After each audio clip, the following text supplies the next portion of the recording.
The city lights of New York were blurring into a messy mix of gold and red as the night deepened. It was the kind of evening where the cold air bites at your face, but inside, the world was burning with artificial heat. We are talking about one of those exclusive luxury lounges that you can't just walk into. You need a special pass, you need to know the right people, and most importantly, you need to look like you belong. The venue was packed with the city's elite people who spend more time looking in the mirror than they do looking at the world. It was a sea of designer suits, sparkling diamonds, and perfectly styled hair. The air inside smelled of expensive perfume and champagne, a sweet scent that seemed to hang heavy, masking the sweat of a crowded room. Everyone was trying very hard to be seen, holding their glasses up high, laughing loudly at jokes that weren't funny, just to prove they were part of the in-crowd. In the middle of all this noise and flashy display, the heavy glass door at the entrance swung open. A cold gust of wind rushed in, causing a few people to shiver and shoot annoyed glances toward the door. Standing there was a man who looked like he had just walked off a movie set, but not in the way these people were used to. He was dressed for comfort, not for show. He wore a simple, dark jacket that looked like it had been through a few winters, a loose-fitting t-shirt, and a pair of reliable boots. On his head was a battered baseball cap pulled low, shielding his eyes. Over one shoulder he slung a backpack that looked well-traveled, zippers dangling, fabric soft from use. It wasn't a fashion statement. It was just a bag. This was Keanu Reeves. But in that room, filled with people obsessed with status and labels, nobody recognized the star immediately. Or maybe they just couldn't compute what they were seeing. To them, he looked like an outsider, someone who had wandered in off the street by mistake. He didn't have a glossy entourage surrounding him. There were no bodyguards shoving people out of the way. He was just one man standing quietly in the doorway. Looking a little tired, he stepped inside, closing the door gently behind him, trying not to make a scene. He didn't strut in with his chest puffed out. He moved with a lightness, almost trying to shrink into himself. He wasn't there to take over the room. He just seemed to want a quiet moment. His eyes scanned the room, not with judgment, but with a sense of caution, like a traveler looking for a safe place to rest. He dodged a waiter carrying a tray of sparkling drinks, offering a quick apologetic nod, and made his way toward the bar. The contrast between him and the room was almost painful to watch.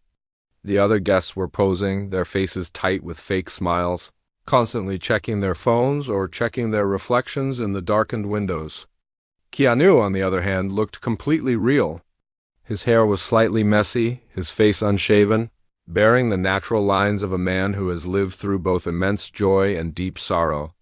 He carried a heaviness in his posture, but also a strange kind of calm when he reached the bar.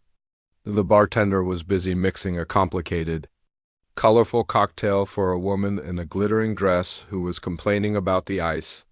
Keanu waited patiently. He didn't clear his throat, he didn't wave his money around, and he didn't tap his fingers on the counter impatiently. He just stood there, shoulders relaxed, watching the bustle of the party with a quiet curiosity. He looked like an observer from another planet, watching humans perform a ritual he didn't quite understand. Finally, the bartender turned to him. The bartender looked him up and down, his expression shifting from professional politeness to a slight curl of the lip. It was a look that said, "Do you have enough money to be here?" Keanu leaned in slightly, speaking softly so he wouldn't have to shout over the music. He asked for a simple water. Just water. Not imported water, not water with a twist of lemon. Just water. It was the most basic request you could make in a place that was selling cocktails for $30 a glass. The bartender shrugged, filled a glass with tap water, and slid it across the counter without a coaster, treating the request with a lack of respect that was obvious to anyone paying attention. Keanu didn't seem to mind the slight. He picked up the glass, murmured a genuine, "Thank you," and turned away from the bar. He didn't try to force his way into the center of the room. Instead, he found a small, empty space near the back wall, away from the main crowd. It was a corner where the shadows were a bit darker, the music a bit quieter. He leaned his back against the cool wall and took a slow sip of his water. From this spot, he watched the room. You could see the kindness in his eyes as he looked at the people around him. When a group of tipsy guests laughed nearby, a small, genuine smile touched his lips. He wasn't mocking them. He was happy they were having fun. When a young woman dropped her clutch and scrambled to pick it up, he instinctively moved forward to help. But someone else beat him to it, so he stepped back into the shadows. Not wanting to intrude, he looked so out of place, yet so peaceful. While everyone else was shouting to be heard, Keanu was content to just be. He held his glass with both hands, staring into it for a moment as if lost in thought. Maybe he was remembering a line for a movie, or maybe he was just tired from a long day of work. Despite the millions of dollars in his bank account and the fame that followed him everywhere, in that moment, he was just a man in a corner holding a plastic cup of water. The energy in the room continued to swirl around him, a vortex of ego and noise. A few people glanced his way, their eyes narrowing as they tried to place him. They saw the backpack, the cap, the simple clothes. They whispered to each other, pointing subtly. They assumed he was staff or perhaps a friend of a friend who didn't know the dress code. You could see the judgment in their eyes. They saw the surface, but they missed the soul standing right in front of them. They saw a man who looked less than them, unaware that he was likely the most successful and certainly the most grounded person in the building.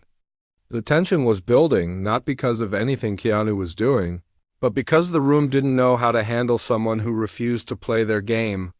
He was a quiet ripple in a loud, chaotic ocean, and eventually the ocean always pushes back. The music inside the lounge seemed to grow louder with every passing minute, the bass thumping against the walls like a heartbeat. The crowd was loosening up, fueled by expensive champagne and the adrenaline of being in an exclusive space. Laughter became raucous, gestures became wilder, and the air grew thick with that specific kind of energy that comes when people are trying very hard to prove they are important. In the center of all this self-indulgence, Keanu remained still. He was like a rock in a rushing river, unmoved by the current of ego flowing around him. He had finished his water and was just standing there, observing the room with a calm that almost seemed out of place in time. Watching the room from a distance was a man who took his job very, very seriously. This was the head organizer for the event, a man whose entire night was dedicated to ensuring that everything looked perfect. He wore a suit that probably cost more than a used car, and he walked through the crowd with a clipboard in one hand and a scowl on his face. He wasn't there to have fun. He was there to manage the image of the venue. To him, the people in the room weren't humans. They were props. Everything had to match the theme of luxury and success. If something didn't fit the picture, it had to be removed. As the organizer scanned the room, his eyes darted over the groups of sparkling guests, mentally checking them off his list. The reality TV star? Check. The tech entrepreneur? Check. The influencers taking selfies? Check. But then his gaze stopped in the corner. The scowl on his face deepened. There was a spot in his perfect picture that didn't make sense.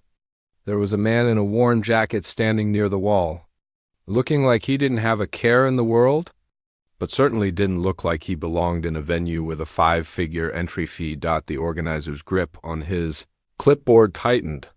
He didn't see a famous actor.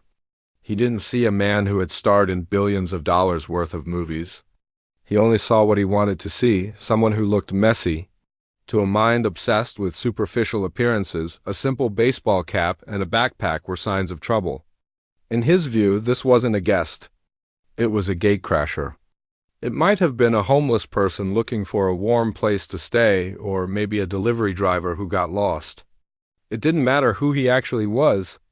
The only thing that mattered was that he looked wrong and in the organizer's world. Looking wrong was the only crime you needed to commit to be thrown out, instead of walking over and politely asking, "Excuse me, sir, may I see your invitation?"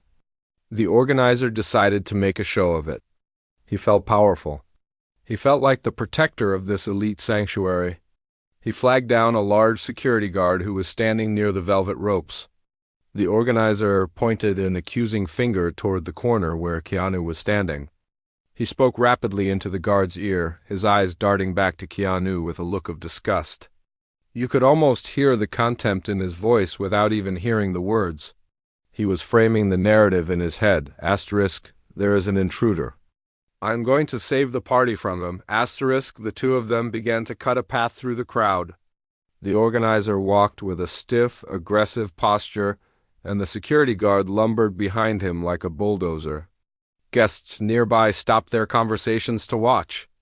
There is a certain cruel thrill that people get in these situations when they sense drama is about to happen. The crowd parted instinctively, forming a wide circle that opened up right around Keanu. It was like a scene from a movie where the sharks circle the lone fish. But in this case, the shark was just a man with a clipboard. And the fish was a legend, Keanu. Sensing the movement, turned away from the wall. He watched them approach. His face didn't harden. He didn't cross his arms defensively. He simply stood there, his posture open, waiting to see what this was about.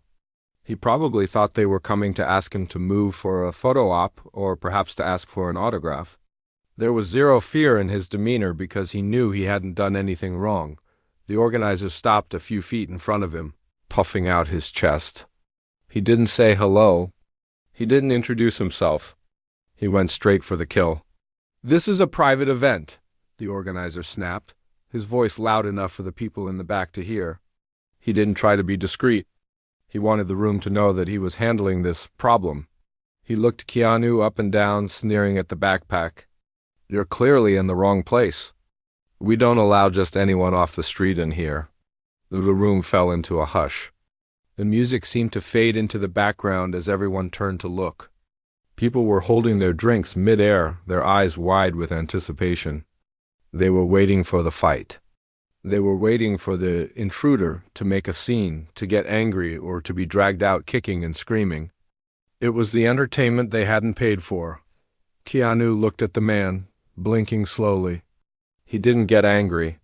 He actually looked a bit confused, as if he was trying to process the level of rudeness he was facing. He started to open his mouth, perhaps to explain that he was invited, or perhaps just to ask why the man was so upset, but the organizer didn't give him a chance. He took a step closer, invading Keanu's personal space, trying to intimidate him with his height and his loud voice. Look around you, he continued, gesturing vaguely at the expensive gowns and suits. Do you really think you fit in here? You're making the guests uncomfortable. You need to leave, now. It was a brutal moment. The security guard stepped forward, placing a heavy hand on the baton at his belt, not touching Keanu yet, but making the threat very clear. The organizer stood there with a smug smile, convinced he was doing the right thing. He felt superior. He felt like he was protecting the pure atmosphere of the lounge from the dirty outside world. He saw a man in simple clothes and decided he had the right to humiliate him. The crowd watched, mostly in silence, some whispering behind their hands. No one stepped in. No one said, "Hey, be nice." They just watched the powerful man tear down the quiet stranger. It was a heartbreaking display of how quickly people will judge a book by its cover, and how easily cruelty is accepted when it is dressed up in a suit. Keanu stood there, taking it all in, the weight of the misunderstanding hanging heavy in the air between them. The silence that followed the organizer's shout was heavy, pressing down on the room like a thick blanket. Every eye was locked on the man in the corner. In situations like this, people usually expect one of two reactions. The intruder will get angry and start shouting back, causing a scene that ruins the night, or they will slink away in shame, looking at the floor, defeated. The organizer stood with his arms crossed, a smirk playing on his lips, ready for a fight. He wanted the security guard to grab the man by the arm and drag him out. He wanted to prove his power over the room. But what happened next caught everyone off guard. It was a reaction that nobody in that room was prepared for because they had never seen humility like that before. Keanu Reeves didn't get angry. His face didn't turn red with rage, and his hands didn't clench into fists. In fact, his expression softened. He looked at the screaming organizer, and instead of seeing an enemy, he seemed to see a human being who was deeply stressed and unhappy. There was no ego in his eyes. He didn't feel the need to protect his reputation or shout about his success. He just wanted the conflict to end. He lowered his head slightly, a gesture of submission that was painful to watch. It was the movement of a man who has been through enough real tragedy in life to know that a shouting match in a lounge is meaningless. He took a small step back, distancing himself physically from the aggression being thrown at him. "I'm sorry," Keanu said. His voice was soft, barely audible over the thumping bass of the music, but it was sincere. He didn't say it sarcastically. He didn't say, "I'm sorry you're a jerk." He genuinely apologized. "I didn't mean to cause any trouble. I was just waiting for a friend." It was a lie, or at least a half-truth told to save face for everyone else, but he said it with such kindness that the air in the room seemed to shift. The organizer blinked, confused. He had pushed this man, expecting him to push back, but instead, the man had simply crumbled into a polite apology. It took the wind out of the organizer's sails. He didn't know how to react to kindness when he was offering violence. "Come on," the security guard grumbled, stepping forward. He didn't grab Keanu aggressively, but his body language was stiff. He was just doing his job, following orders, but even he looked a bit uncomfortable now. The intruder wasn't acting like a criminal. He was acting like a gentleman. Keanu nodded at the guard. "Of course," he said quietly. He adjusted the strap of his backpack, making sure it was secure on his shoulder. He didn't argue. He didn't demand to see the manager. He didn't pull out his phone to call someone important. He accepted the injustice of the moment with a grace that was practically ancient. It was the kind of dignity you read about in history books. Not something you expect to see in a modern nightclub. He turned to leave. But before he took a step, he did something that made the moment truly heartbreaking. He looked at the organizer one last time. The organizer was still standing there, looking puffed up and important, waiting for the man to be gone. Keanu didn't glare at him. He didn't roll his eyes. He gave him a small, sad smile, as if to say, "I hope your night gets better." Then he turned to the security guard and gave him a respectful nod. Acknowledging the man's authority, even though it was being misused, thought it was a masterclass in emotional intelligence. Keanu understood that the organizer was the one with the problem, not him. By refusing to get angry, Keanu protected his own peace. But he also inadvertently showed the entire room exactly how small the organizer really was. He began to walk toward the exit. The crowd, which had formed a tight circle to watch the drama, parted like the Red Sea to let him through. But this time, the mood was different. People weren't whispering with excitement anymore. They were watching in stunned silence. Some of the guests lowered their drinks, their faces flushing with a sudden awkward guilt. They looked at this man's simple jacket, his worn boots, and his backpack, and then they looked at their own flashy clothes. For the first time that night, they didn't feel superior. They felt small. As Keanu walked through the crowd, he didn't look at anyone. He kept his head down, focusing on the path to the door. He moved with a steady rhythm, not rushing, not dragging his feet. He was walking out of a place that didn't want him, but he was doing it with his head held high. It was a quiet, lonely walk. You could see the weight of the moment on his shoulders, but he carried it lightly. He was an island of calm in a sea of chaos. He reached the velvet ropes at the entrance.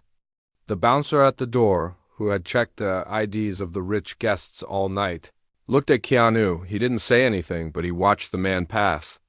Keanu reached for the heavy metal handle of the door. He didn't slam it. He didn't make a noise to show his displeasure. He opened it slowly, held it for a brief second as if he were still being polite even while being kicked out, and then slipped through the crack into the cold night air. The door clicked shut behind him, sealing the noise of the party inside again. The room was left standing there, looking at the empty space where he had been. The organizer let out a loud huff, trying to break the tension and reclaim his moment of glory. "Okay, everyone," he shouted, clapping his hands together. "Show's over. Back to having a good time." But the spell was broken. The energy in the room had flatlined. People tried to go back to their conversations, tried to laugh and drink, but the image of that man's gentle apology stuck in their minds. They had just witnessed a man being treated like trash, and he had responded by treating them like royalty. It left a strange taste in their mouths, a mix of admiration and shame. They had thrown a diamond out with the trash, and somewhere deep down they knew it. They just didn't know who they had thrown out yet. Outside, the city wind rushed around the man, but inside the room felt suddenly cold. The heavy metal door clicked shut behind him, sealing away the thumping bass and the pretentious laughter. Instantly, the world changed. The air outside was sharp and biting, a stark contrast to the warm, perfumed atmosphere of the lounge. It was the raw, unfiltered breath of New York City at night. The sounds were different here: sirens wailing in the distance, the deep rumble of subway trains beneath the pavement, and the harsh rush of wind tunneling between the tall skyscrapers. Keanu stood on the sidewalk for a moment, alone. He took a deep breath, filling his lungs with the cold air. He didn't look angry. He didn't look back at the door with bitterness.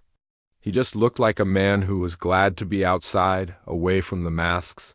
He pulled his jacket tighter around his body to shield against the chill and adjusted the strap of his backpack. Most people in his position, multimillionaire movie stars who had just been publicly humiliated, would be fuming. They would be calling their assistants, their lawyers, or their publicists to complain. They would jump into a waiting limousine and speed away, leaving the little people in the dust. But Keanu just stood there, grounded to the spot. He didn't reach for a phone. He didn't have a car waiting. He just looked down the street, taking in the reality of the night. A few feet away, huddled near the entrance of a closed shop, was a man sitting on a piece of cardboard. He was wrapped in a thin, tattered blanket that looked like it offered zero protection against the wind. His face was weathered, lined with the deep creases of hard living, and his hair was matted under a woolen hat. A small, empty cup lay upside down next to him. Pedestrians walking by were doing that thing people do in the city. They were looking through him, pretending he wasn't there, stepping around his outstretched legs as if he were a trash can on the sidewalk. Keanu's eyes landed on the man. He didn't look away. He didn't hurry past. He stopped. For a moment, he just watched the shivering figure. Inside that lounge, Keanu had been treated like he didn't matter because his clothes weren't expensive enough. Here on the street, he saw a man who the world treated like he didn't matter every single day. There was a connection in that shared experience of being unseen, a silent understanding that crossed the lines of fame and fortune. Keanu shifted his backpack and walked over. His steps were slow and deliberate, not startling. The homeless man looked up, expecting to be told to move along, or perhaps expecting to be ignored again. But when his eyes met Keanu's, he didn't see judgment. He didn't see a celebrity rushing to get a selfie. He saw a human being looking at him with total kindness. Keanu didn't stand above him. That would have felt like a power play. Instead, he crouched down. He lowered his body until he was eye level with the sitting man. Then, without a word, he unzipped his backpack. The sound of the zipper was loud in the quiet street. He rummaged around for a second and pulled out a wrapped sandwich and a carton of juice. It looked like he had packed it earlier, maybe for a quick snack between scenes or during a long ride. It was simple food, nothing fancy, but it was clean and it was real. "Hey," Keanu said softly. His voice was gentle, cutting through the wind. "I haven't touched this. It's all yours." He held the food out, not as a handout, but as an offering between friends. The man hesitated for a second, surprised by the gesture.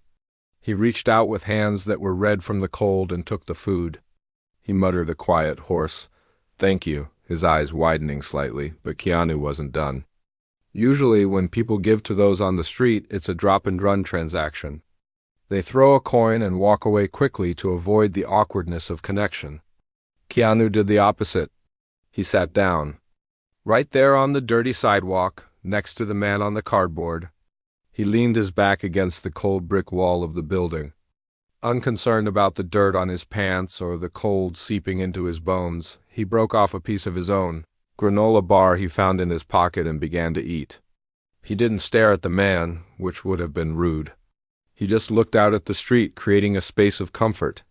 For the next few minutes, the two of them sat there together, one of the most famous actors on the planet, and a man who had nothing. The homeless man started eating the sandwich with a hungry urgency, but slowed down as he realized Keanu was staying.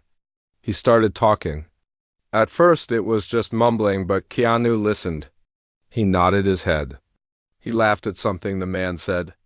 He looked genuinely interested in the story. In that dimly lit doorway, the barriers of society completely dissolved. There was no star and nobody.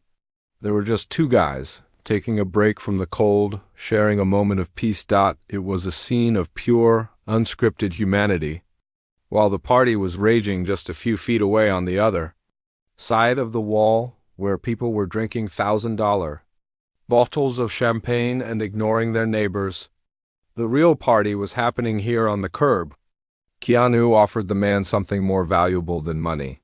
He offered him dignity. He treated him like an equal, like a man worthy of time and conversation. He didn't check his watch. He didn't look around to see if anyone was watching. He was just present. The wind whipped a discarded newspaper down the street, dancing around their feet. Keanu pulled his jacket sleeve over his hand and pointed at the headline, making a joke about the city. The man laughed, a real, rusty laugh. It was a small moment, invisible to the history books, but massive in the life of that man. For the first time in a long time, he wasn't invisible. He was seen. He was heard. And the person seeing him was the last person he ever expected, inside the lounge. The atmosphere was fake, a plastic imitation of happiness. Outside it was gritty, cold, and absolutely beautiful. Keanu Reeves, the man who had been thrown away by the rich, was busy building a kingdom of kindness on the sidewalk with someone the rich had forgotten. He had traded the VIP section for a cardboard box, and from the smile on his face, it was clear he had made the better deal. Inside the lounge, the music was still playing, the same loud, thumping beat that had been going on all night, but the feeling in the room had changed completely. The air felt stale, and the laughter that had once sounded confident now rang hollow. People were trying to go back to their conversations, trying to sip their drinks and pretend nothing had happened, but a strange uneasiness had settled over the crowd. They had just watched a man be humiliated and thrown out, and his quiet, dignified response had left a mark on them. They couldn't just shake it off. A few guests, curiosity getting the better of them, drifted toward the floor-to-ceiling windows that lined the front of the venue. They wanted to see where the man had gone. Maybe they wanted to see if he was arguing with security, or maybe they just wanted to reassure themselves that kicking him out was the right thing to do. A small group formed near the glass, their breath fogging up the cold pane as they looked down at the street below. At first, they just saw a dark, quiet street. Then, one of the guests pointed a manicured finger toward the shadows near the closed shop next door. "Look," she whispered. "He's sitting down." The others squinted, pressing their faces against the glass. They saw the figure in the worn jacket and the baseball cap. He wasn't walking away in anger. He wasn't on his phone calling a lawyer.